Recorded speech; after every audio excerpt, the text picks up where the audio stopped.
সুপ্রিয় দর্শক, আজকের কবিতা পারের মাঝি। শুনুন তাহলে পারের মাঝি। নদীর তীরে বটের মূলে সাধক বাউল গাই শেষুরে, ইনিরাকারে আল্লাহ তোমায় আকার পাবো কোথায় খুঁজে, পরের বুগ্য বাচার তরে নশ্বর আশা ডাকার সুরে, আল্লাহ বিরাজে সৃষ্টির মাঝে সৃষ্টি নিয়ে খেলা করে, বজসৃষ্ট ইহ পারে মজা পাবে পরপারে, বৃহৎ শক্তি হীনবল চুর মারেতে সব জীবন, জীবন তরি নদীর বুকে রঙিন পালে গাই শেষুরে, বটবৃক্ষের শুকনা শাকে পিপিলিকা বাচ্চে বাসা মহাসুকে, ঝড়ের তুরে শুকনা শাকের ভেঙ্গে বাসা পড়ল শ্রুতে,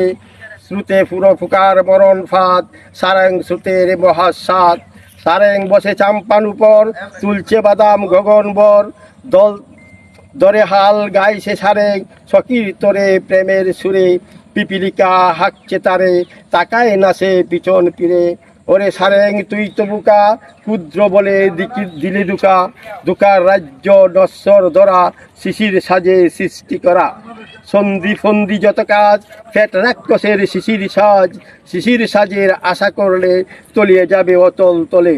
করুণ সুরে কাঁদবি শেষে বন্দি হলে মোহের জালে, ওই ধরনী সঞ্চয় পুরি সরলতায় পাবে পুঁজি, প্রাণী জগৎ হলে খুশি তবেই হবে পারের মাঝি।